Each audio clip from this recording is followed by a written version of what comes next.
What's up, YouTube? This is True Raw 4 TV.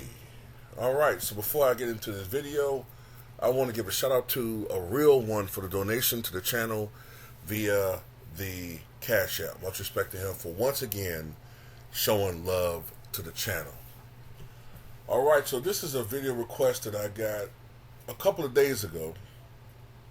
And I meant to upload this video yesterday, but I had some things that happened yesterday afternoon as far as personal stuff I had to take care of, so that's why I wasn't active on YouTube yesterday afternoon.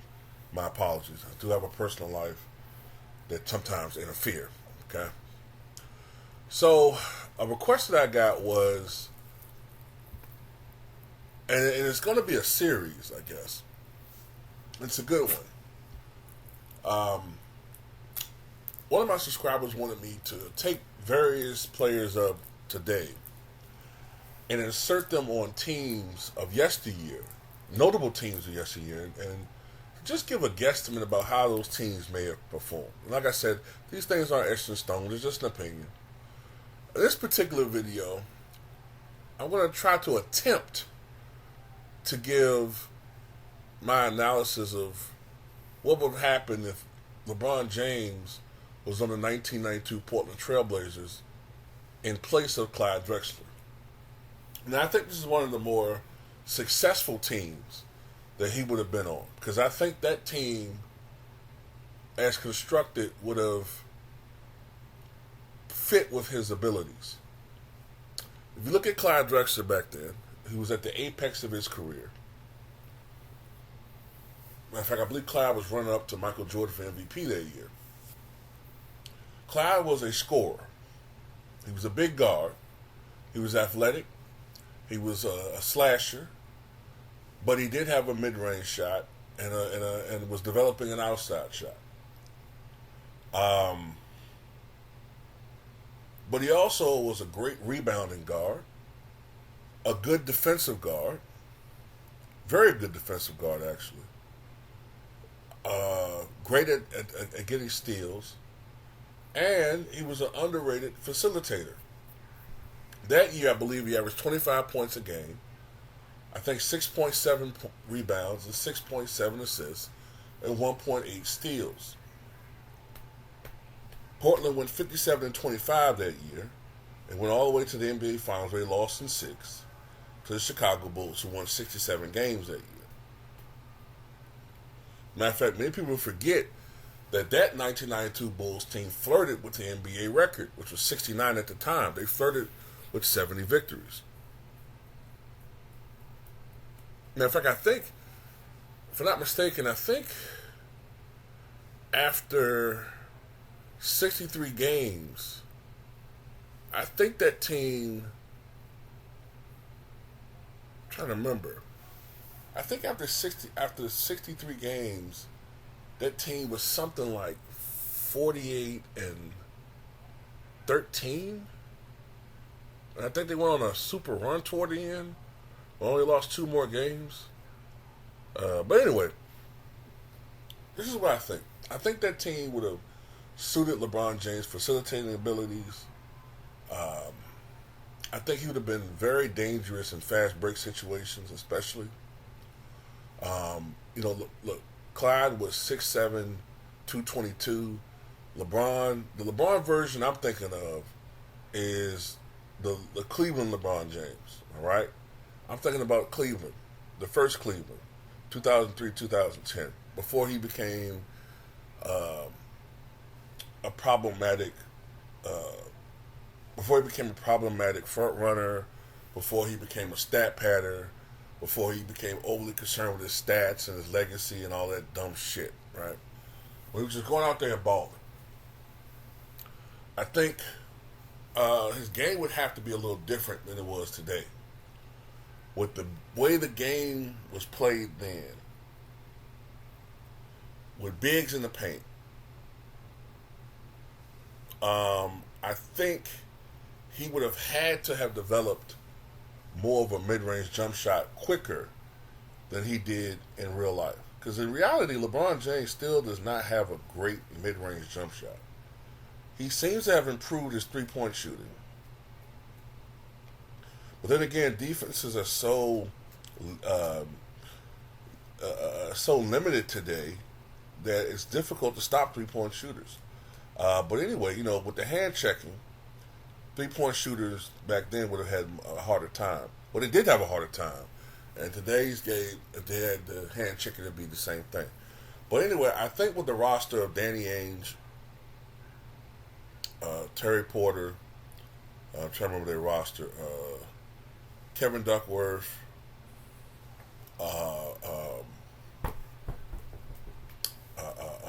Buck Williams, Jerome Kersey, Cliff Robinson come on the bench. I think Robert Pack was on that team. Man, who else was on that team? Mark Bryant was on that team. And then there were some other guys I just can't think of. But anyway, LeBron would have to play small forward. Which means that Jerome Kersey probably come off the bench. But, maybe Jerome Kersey splits his minutes between LeBron come off the bench and maybe then maybe Buck Williams. I don't know. Because I don't know whether LeBron would have been quick enough to play shooting guard. Maybe he plays shooting guard. I don't know. Maybe. But I'm thinking at 6'8", 6'9", 240.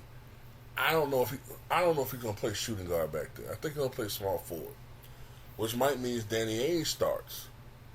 Danny Ainge is a sharpshooter. He would fit more with LeBron James as far as playing the half-court situation, whereas Jerome Kersey would be more of a threat in the fast break situations, right? But overall, LeBron James' basketball IQ, his skill set, and the way that he played the game, and the way that he plays in general, the prime LeBron, I think Portland would be a good team for him. Rick Adelman, I remember him being a coach that players liked. He was player friendly. So I think LeBron and Adelman will get along. I also think, if I'm not mistaken, Rick Adelman had an issue with playing younger guys. So it depends on whenever LeBron James was coming along. If LeBron James, for instance, was 18, 19, 20 years old then, the way the NBA culture was at that time, I'm not sure LeBron James would have been given the keys to the kingdom like he was in real life with Cleveland a decade later. In this scenario, I like to think that LeBron came along in the late 80s, like 89, 90, or something like that. And then maybe he and Rick Adelman butted heads earlier, but by 1991, 92, LeBron James has firmly established himself as one of the great players in the game. And, he's allowed to do what he does. And I can't help but think that in that NBA, at that time, he'll be seen as the successor to Magic Johnson. And I think that his game would have been a little bit different as a consequence of that, because LeBron James does not have a strong mid-range game, which was more emphasized back then than the three-point shot. I'm not so certain that he'd been working on his threes. I think what would have been happening then is that LeBron probably would have been a guy that, say, may have developed a jump hook. I think that he still would have been a slasher. Maybe might have developed something like a free throw line jumper or something like that, maybe out to 15 feet. If he could knock that down with some semi-regularity, that'll open things up from a little bit. But I think LeBron's biggest danger would be in a full court or fast break situation. I think that's where he's dangerous with that Portland team, with the athleticism of Kersey,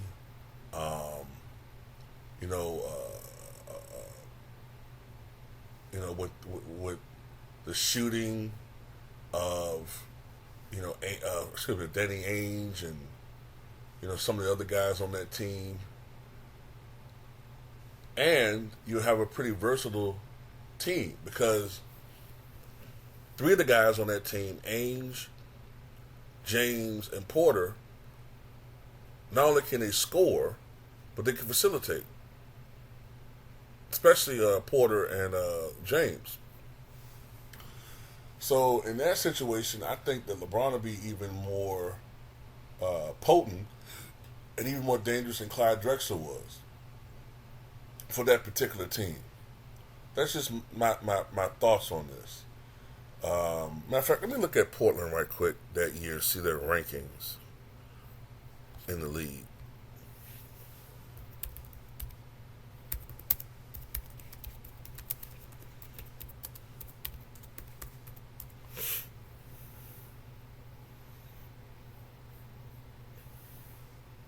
They were first in the Pacific Division. They were fourth in points per game, 12th in points yielded. Their offensive rating was 7th. Their defensive rating was 3rd. In the first round, they beat the Lakers, or the Lake Show. That was the first season after Magic retired. Because he retired right, I think, before the season started. In the semifinals, they defeated the Suns. And in the conference finals, they beat the Utah Jazz. Now, I want to see their seasonal ranks. Like, what were their strengths that year? Okay, so they were 4th in points per game, 2nd in rebounding,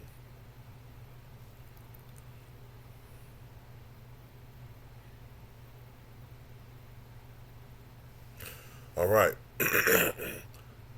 They were pretty bad at fouling. They're a physical team, so they fouled a lot.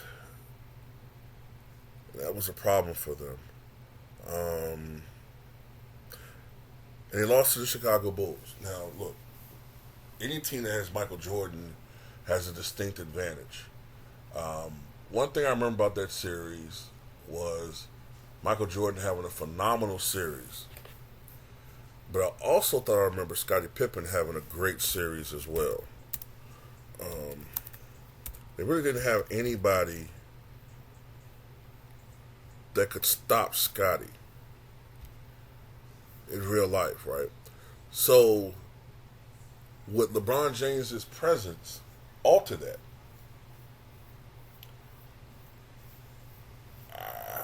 I tend to think so, in many ways, because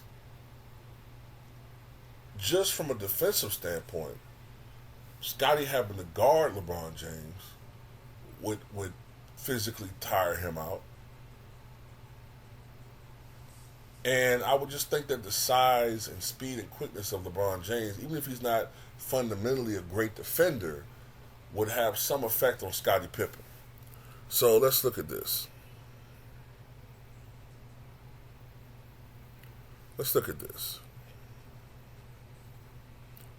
I think Jordan averaged 35.3 points per game, 35.8 points per game in that series. Scottie averaged 6 games, 20.8 points, 8.3 rebounds, 7.7 assists, 1.5 steals, on 48% shooting from the floor, and 79% from the free throw line. Yeah, so I tend to think that Scottie would have more problems playing against LeBron James. But since Danny Ainge will be the starting shooting guard in this situation,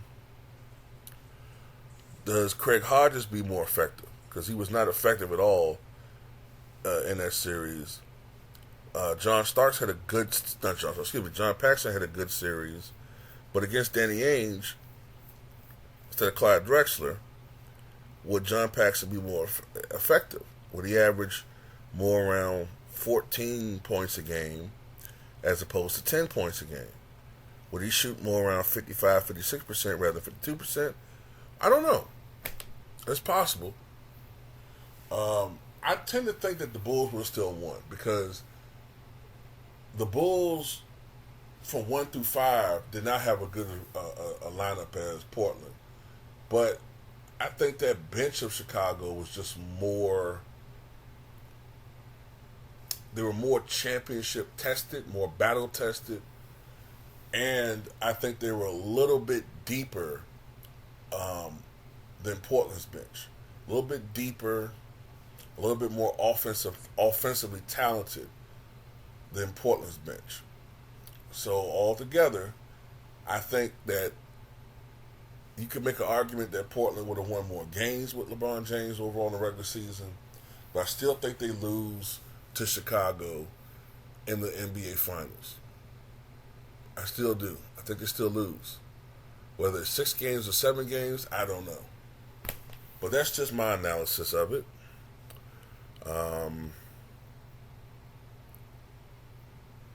You could also make an argument that as dominant as LeBron James will be on the offensive end in many ways. And I also have to say this too. I can't help but think that in that NBA, LeBron James is going to have to learn how to post up. All that, all of that coddling, and he would have to learn how to post up. At least at times, right? You couldn't be that big back then and not have some type of post game. But anyway, as great as he could be potentially offensively, I still think on the defensive end, despite the fact that his size would give him an advantage defensively at times, I still think that he would be a little bit of a downgrade defensively for the team. Just from a lack of effort. You know what I'm saying? At times. You know how LeBron James can get. But anyway, that's all I got to say about it. Tell me what you guys